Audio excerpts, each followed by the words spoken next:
Trump meledak marah terhadap pemimpin baru Iran, bersumpah untuk membalas dendam, dan memberi amaran ketenteraan yang meningkatkan krisis ke tahap membimbangkan. Mojtaba Khamenei, anak lelaki dan pengganti Ali Khamenei, mengeluarkan mesej awam pertamanya pada hari Sabtu 11 Julai 2026 sejak mengambil alih kepimpinan rejim Iran. Dalam teks yang dibacakan di televisi negara, beliau berjanji akan membalas dendam atas kematian bapanya yang dibunuh dalam serangan yang dilakukan oleh Amerika Syarikat dan Israel pada 28 Februari. Mojtaba menegaskan bahwa pembalasan dendam adalah tuntutan rakyat Iran dan memberi jaminan bahwa ia akan tetap berlaku walaupun beliau atau pihak berkuasa lain tidak hadir untuk melaksanakannya. Trump bertindak balas selepas upacara pengebumian Ali Khamenei dicemari dengan spanduk dan laungan yang meminta kematian Presiden Amerika dan Benjamin Netanyahu. Presiden Amerika Syarikat menyatakan bahawa 1,000 peluru berpandu telah disediakan dan dihalahkan ke arah Iran dengan ribuan lagi bersedia untuk dilancarkan sekiranya rejim itu cuba membunuhnya. 1,000 peluru berpandu telah dimuatkan dan dihalakkan ke arah Iran, dengan ribuan lagi bersedia untuk dilancarkan serta-merta. Sekiranya kerajaan Iran melaksanakan ancamannya, yang telah diumumkan secara global, untuk cuba membunuh Presiden Zibrasi ketika ini. Marsyu, dalam kes ini, saya. Arahan telah diberikan, dan Angkatan Tentara Zesaewa sudah bersedia dan mampu, untuk setahun, tertakluk kepada lanjutan, untuk memusnahkan sepenuhnya semua kawasan di Iran. Segala puji bagi Allah. Presiden Donald J. Trump. Pada masa yang sama, Washington memberi Teheran sehingga hari Sabtu ini untuk mengisytiharkan secara terbuka bahwa Selat Hormuz dibuka, menghalang serangan baru terhadap kapal-kapal dagang dan meninggalkan sebarang tuntutan bayaran untuk laluan. Apa yang pemimpin baru Iran itu ingin serang? Kenapa Trump meletakkan kekuatan tenteranya dalam keadaan berjaga-jaga? Bagaimana rejim itu akan bertindak balas terhadap ultimatum mengenai Hormuz? Saya akan ceritakan semua itu kepada Anda sebentar lagi. Jika Anda suka kandungan yang terus terang dan tidak berbelit-belit seperti ini, pertimbangkan untuk melanggan, karena di sini ada video seperti ini setiap hari. Mojtaba Khamenei mengambil alih sebagai pemimpin tertinggi pada 8 Mac beberapa hari selepas kematian bapanya. Sejak itu, ketiadaannya di halayak ramai telah menimbulkan keraguan di dalam dan luar Iran. Tiada gambar, rakaman suara atau kemunculan rasmi telah didedahkan sejak serangan itu. Sumber yang ditemu bual oleh Reuters menyatakan bahawa beliau mengalami kecederaan dan luka di muka semasa serangan bom yang sama yang membunuh Ali Khamenei. Walaupun tidak muncul di hadapan rakyat, Mojtaba memutuskan untuk menggunakan mesej pertamanya untuk berjanji akan membalas dendam dan mengekalkan ucapan paling radikal rejim itu. Kenyataan itu disiarkan selepas seminggu upacara pengebumian dan mobilisasi politik yang kuat.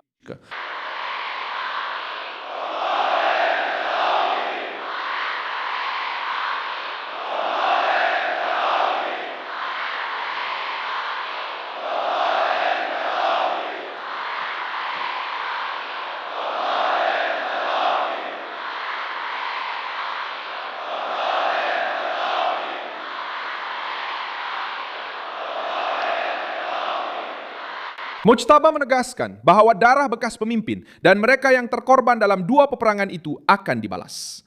Beliau juga cuba memperluaskan ancaman itu dengan mengatakan bahawa misi tersebut tidak hanya bergantung kepada pihak berkuasa Iran, tetapi juga kepada penyokong yang tersebar di seluruh dunia. Ucapan itu bertujuan menunjukkan kesinambungan dalam kepimpinan Iran, tetapi ia juga mendedahkan tekanan terhadap pemimpin yang masih belum muncul secara pribadi sejak dipilih dengan sokongan pengawal revolusi. Trump membalas dengan satu amaran yang dahsyat. Presiden itu mengisytiharkan bahawa 1,000 peluru berpandu sudah bersedia dan disasarkan ke atas Republik Islam. Menurut beliau, beribu-ribu lagi boleh dilancarkan serta-merta sekiranya Iran cuba membunuhnya. Trump menyatakan bahawa arahan telah pun diberikan kepada Angkatan Tentera dan berjanji akan memberikan tindak balas yang mampu menyerang kawasan-kawasan penting semasa ofensif berpanjangan. Mesej itu menjelaskan bahawa sebaran rancangan terhadap nyawanya akan dianggap sebagai serangan langsung ke atas Amerika Syarikat. Amaran itu bukan sahaja timbul kerana kenyataan Mojtaba. Israel telah menyerahkan maklumat risikan kepada Amerika Syarikat yang menunjukkan adanya rancangan baru Iran terhadap Trump. Bahan dari Israel itu menunjukkan bahawa Tehran sedang mempertimbangkan satu lagi cubaan untuk membunuh Presiden Amerika.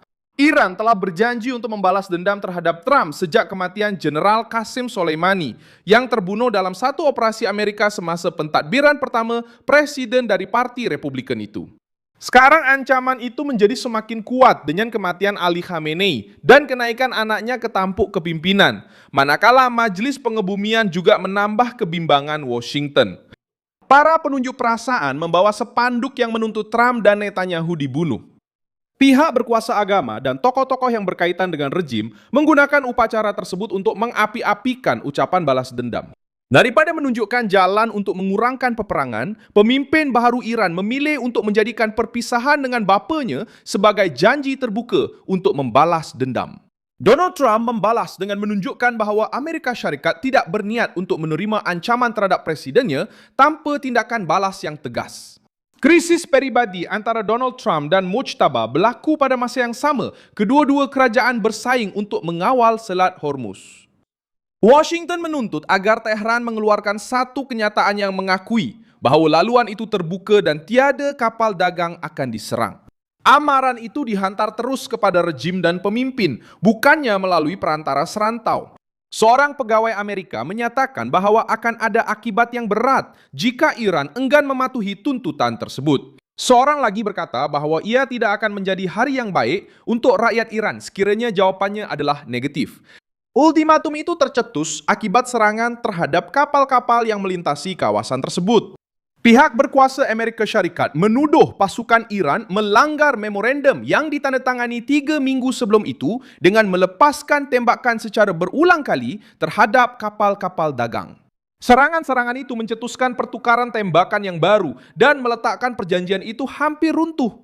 Donald Trump mengisytiharkan bahawa gencatan senjata telah berakhir tetapi membenarkan para perundingnya untuk terus mencari penyelesaian. Namun tempohnya adalah singkat.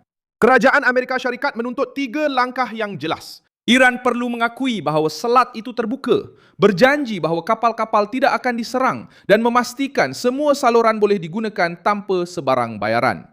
Teheran mahu mengawal laluan dan memaksa kapal-kapal mengikuti jalan yang ditetapkan oleh pihak berkuasa Iran.